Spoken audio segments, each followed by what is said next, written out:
Well, ladies and gents, I've been debating over the last 3 days. Do I do a video on this? Do I not do a video? Do I do a video on this? Do I not do a video on this? And this is something from disclose.tv, but it's actually several places on the internet right now. Mysterious prophecy from 1981 unfolds. When Castro, as in Fidel, dies, America will collapse, or the economy will collapse in America.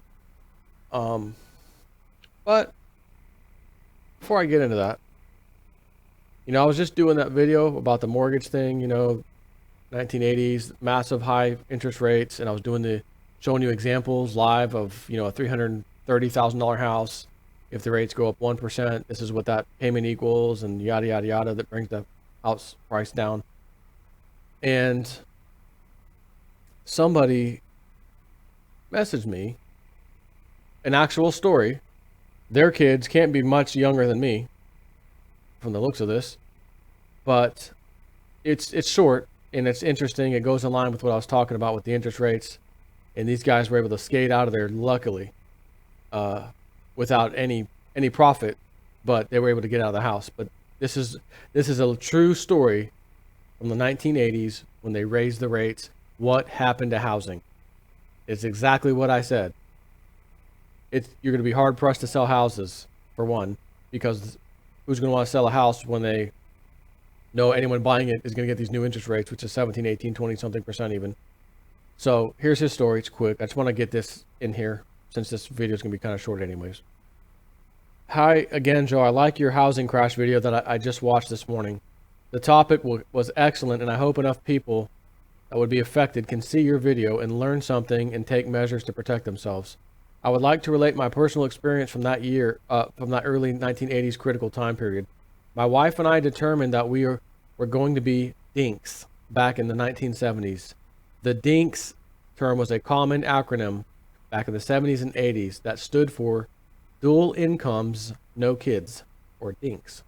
We moved up into a newer, bigger, nicer home in a higher end suburban neighborhood in 1976 and took out a 5-year fixed term mortgage. However, they have to refinance at the end of the 5 years.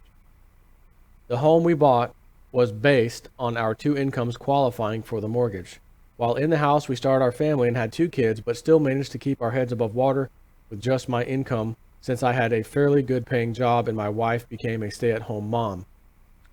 In the fall of 1981, when our youngest child was only a few months old, our 5-year mortgage was up for renewal and refinancing at that point, or at the point that interest rates were the highest in history, and our mortgage had to be refinanced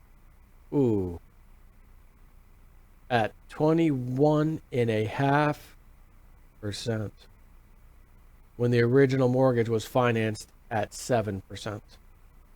Now, with only 1 income and a mortgage that more than tripled, we were toast.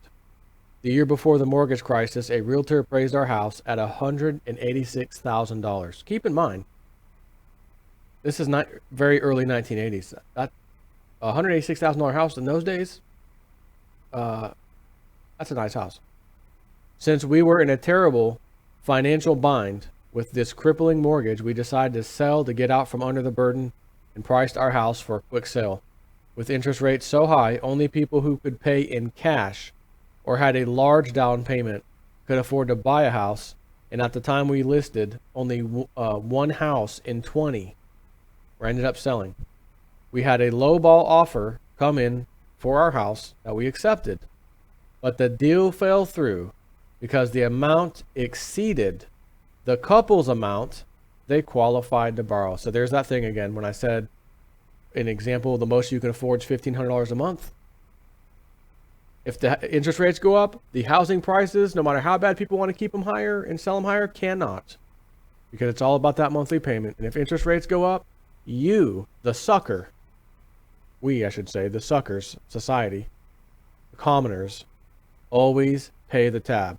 We pay it on the top end, we pay it on the bottom end. We pay it in the beginning or we pay it in the end, right? We're always getting it. This is a prime example. You did nothing wrong. All that happened is the Federal Reserve under Alan Greenspan, of course. Or was that Volcker back then? I think it might have been Greenspan.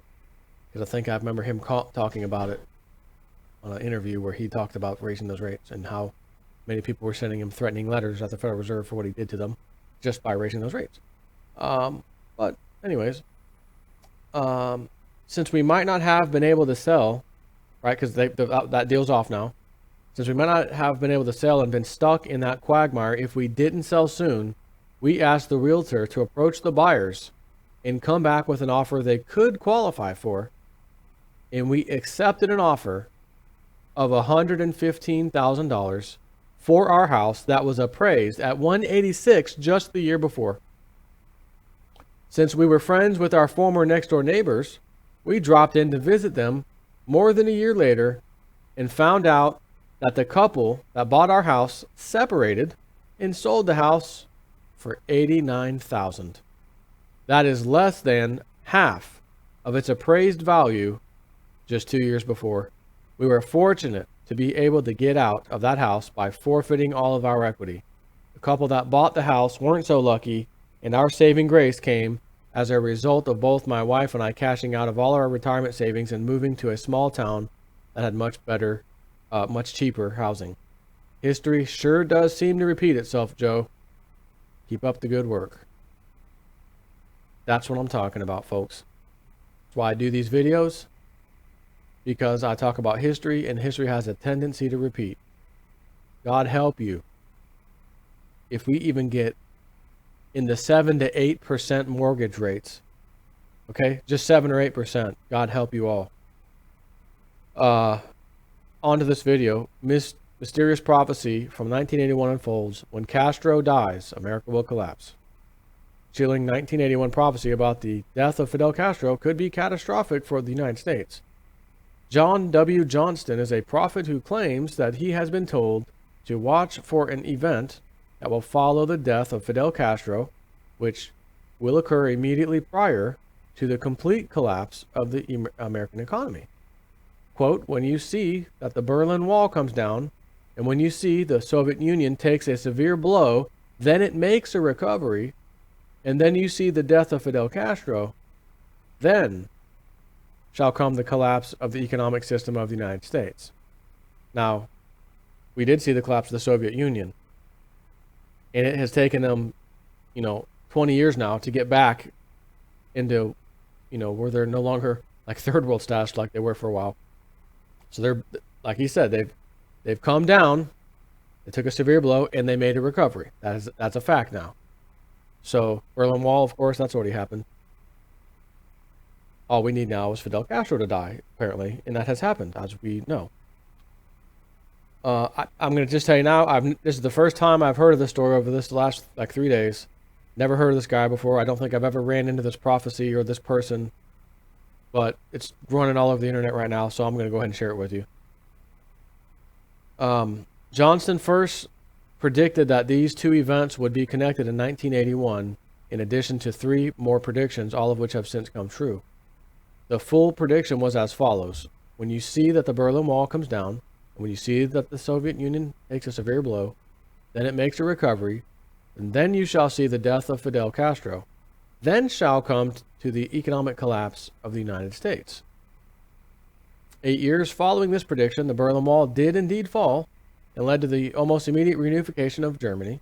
This was one of the numerous events that led to the complete disintegration of the Soviet Union in 1991.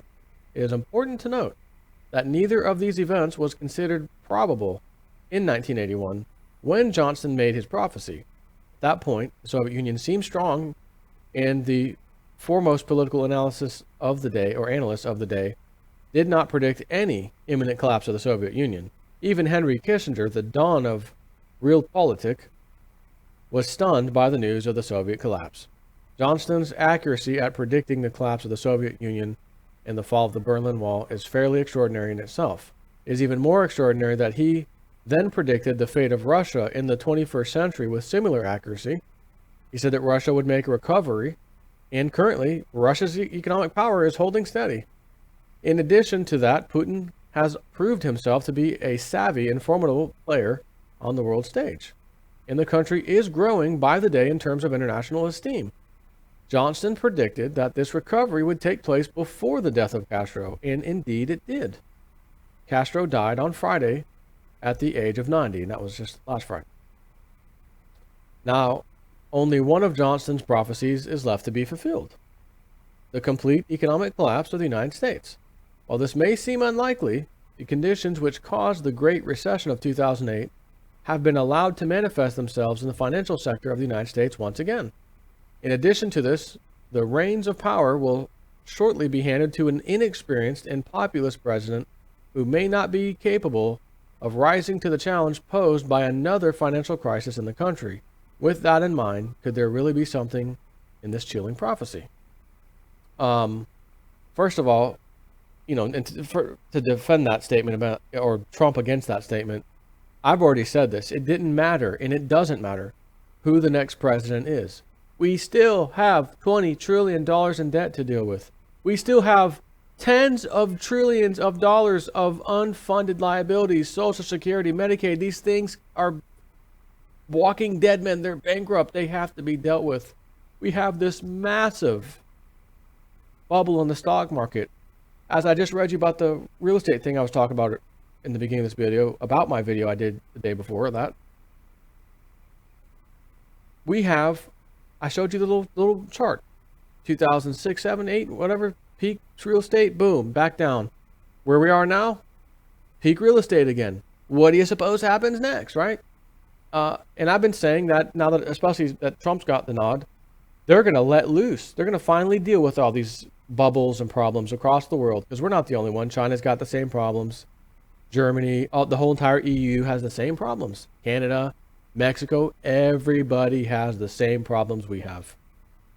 And believe it or not, ain't nobody close to where the United States is as far as that goes.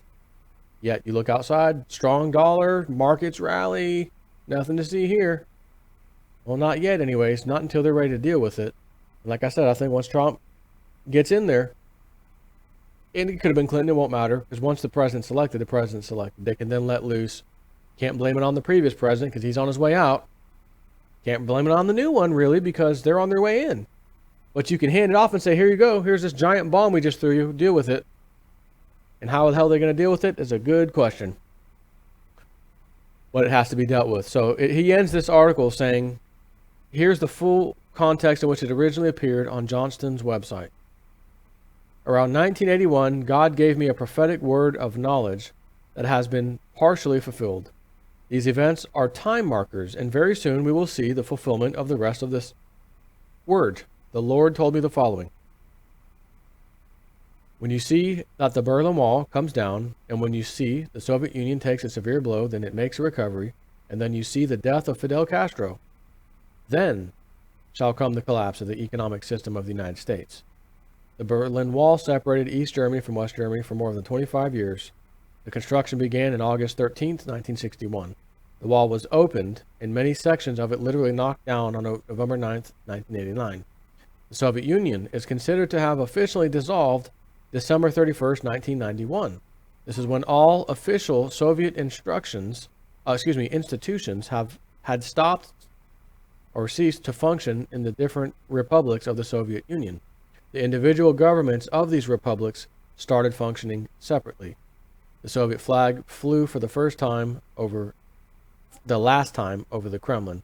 As you know, Fidel Castro was now a very old man in his 80s, and his health is not well. Cuba could very soon see the death of its longtime dictator, of course, and we know that just happened. So, is there anything to this? Who is this guy? Has he said anything else? I can't really seem to find anything else about the guy, other than him saying these things. Interesting statement to say 1, 2, 3, and then 1, 2, 3 have finally happened. And there's a fourth one. So there's actually 4 things he said. Number 1, yep. Number 2, yep. Number 3, yep. Is there any reason to believe number 4 is going to be a no? Well, is there a $20 trillion debt that needs to be dealt with in America? Answer is yes. If the answer was no, and we'd been paying it down, and it was $10 trillion when Obama took office, and now it's $8 trillion, I'd be telling you, I think old Johnston here is going to get it wrong. because we're doing great. We're paying it off. However, as you know, especially if you subscribe to me, you better know. Many times I said this 1,000 times. The debt went from 10 trillion to 20 trillion in the president's 2-year term, 8-year period. They added more debt than the country has ever added previous to that, all combined since the inception of the United States, since the creation of the United States of America. And they did it in a few years. And for that reason alone, much less everything else I talked about, we're going to have some economic problems in this country. These things have to be dealt with. Take care.